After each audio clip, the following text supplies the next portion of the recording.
August of 2013, I had a 5-year-old son and twin daughters, Emily and Callie, who were 14 months, perfectly healthy little girls. And then one day late in August, Callie got a fever. Your normal, typical, a little tired. She would give her ibuprofen, she'd perk up, she would play with her sister. After 24 hours, middle of the night, her fever spiked to 105. I rushed her up to the emergency room, and they couldn't figure out what caused the fever. They brought it down. They transferred us down to Bay State Hospital. 30 minutes into that, she had a seizure, normal febrile seizure. They stopped it. And sometime later that day, they discovered that she had no more brain activity. They don't really have any answers for us why. Their best guess was that it was some sort of virus. And that's all really they could tell us. I remember the words when the doctor came and told us. My daughter's name, we called her Callie Rose. Her full name was Carolyn, named after my mother, who passed away when I was a child. We never called her Carolyn, but I remember when the doctor came in and he said to us, he'd never met us up to that point because we'd been in the emergency room and it was the first time he'd seen her.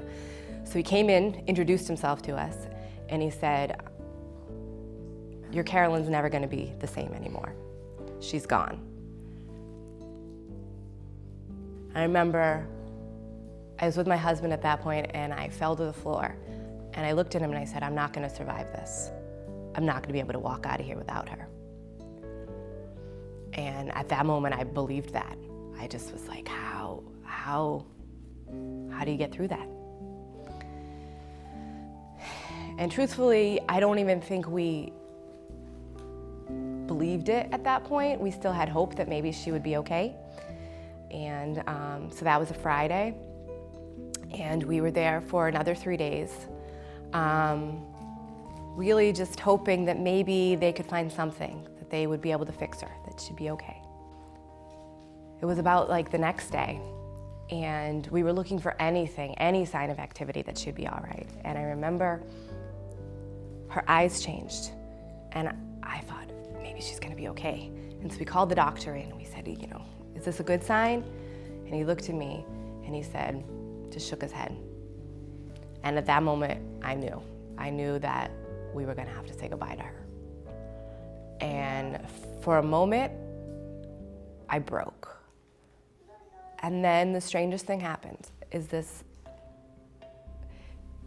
complete feeling of peace came over to me.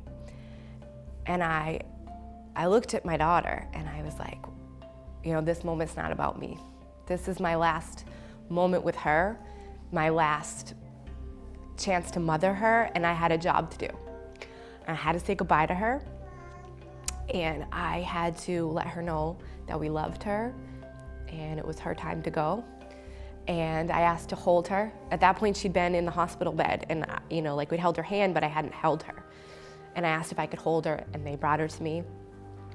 And I just held her, and I told her I loved her, and it was gonna be okay. And I sang to her, and they actually, at that point, they took away the infant hospital bed and they brought in a regular bed. And for the next 2 days, I got to lay in bed with her. And strange as that sounds, it was a really wonderful thing that they did. We were very fortunate that Bay State Hospital has a wonderful emotional support system in the hospital for you. They have a child life program that's amazing. And I remember that there was this one child life specialist who came to us, and we were trying to decide whether we should bring up my 5-year-old son to say goodbye. And I remember thinking like, oh, that just seems too hard. Like, that's just too painful for him. We're not gonna do that. And she was really calm and gentle with us, and she was like, okay, well, if you decide to bring him up, here's what we would do. We would talk to him about what it's gonna look like. And I was like, okay, that's nice, but we don't think it's probably we're gonna bring him up. And she was like, okay, well, if you do, these are some things we might do with him. And after maybe the 3rd or 4th time, I understood that she was gently in her way kind of saying that, that we should bring him up to say goodbye.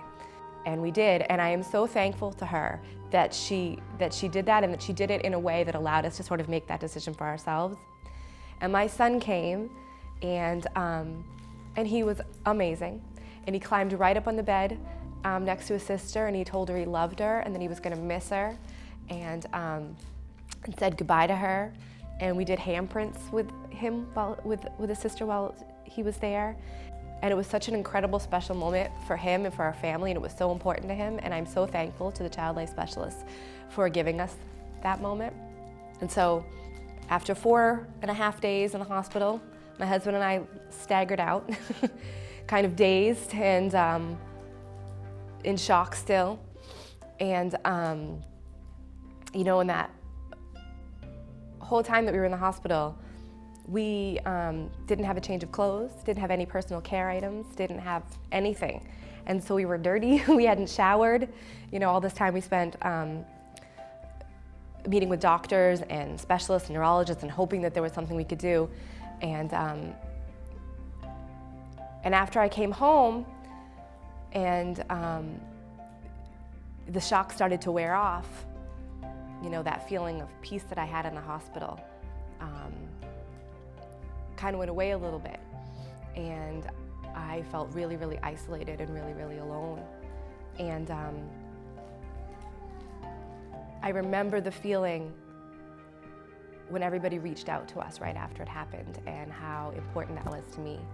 And I really wanted to reach out to other people who were going through the same thing, who were in that scary situation and felt alone.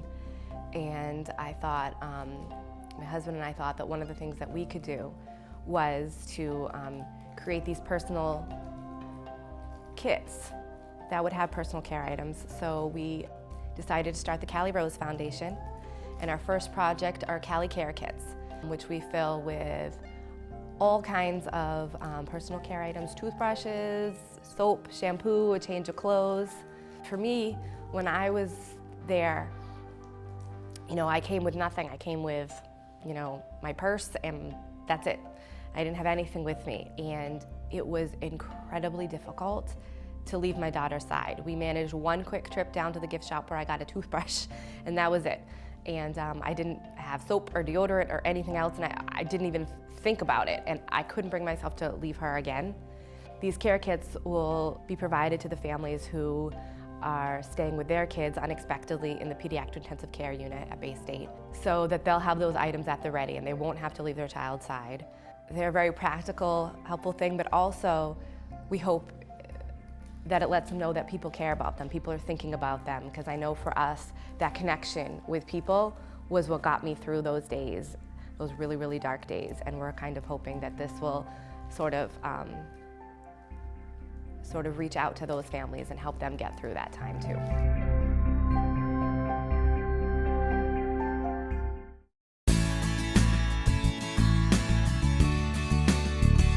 So right now we have a Facebook page, Callie Rose Foundation. So you can go there, there's a link to donate right on the page. We also have a P.O. box here in East Hampton. It's P.O. Box 153, East Hampton. We've just started collecting funds for another part of the program, which is for universal charging stations. While I was there, so I left in the middle of the night. I had my phone. My husband had to stay with my other kids, and my cell phone was my only way of connecting with him and communicating with him and letting him know what was going on with Callie. And I was there probably about 12 hours before we realized it was serious enough that he had to come. And over that time, my cell phone battery started to die, and I was panicked, and I was begging anybody for a cell phone charger. We found that at the pediatric intensive care staff that's probably their #1 request is for chargers, because people come and they don't think to bring their chargers, they don't realize how long they're going to have to stay.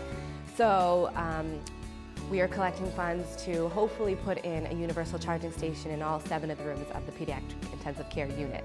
And the ones we've chosen are really awesome because they'll allow us to put our Callie Rose Foundation logo on them, which would be awesome because we could put Callie's handprints right there and her name, and it would be in all of the rooms, which is awesome. So the funds will go to that as well. These are our Callie Care Kit tote bags. This is our logo. Those are Callie's actual handprints. that we did in the hospital with the child life specialists, and I'm so happy to have them. And we put all the personal care items right in here. So this is Callie's little lovey, and my sister actually made one for her and Callie's twin sister Emily when they were born. And it's funny, none of my kids had a comfort care. None of my other kids had comfort care objects, but Callie loved this little lovey, and she'd sleep with it every night. And I was so afraid of her losing it that my sister actually made two. And so one of them we buried with Callie. She had it with her in the hospital the whole time, and she used to hold it up to her face. And the other one I have, and sometimes I hold it. Makes me feel better, makes me feel closer to her. So Callie's lovey.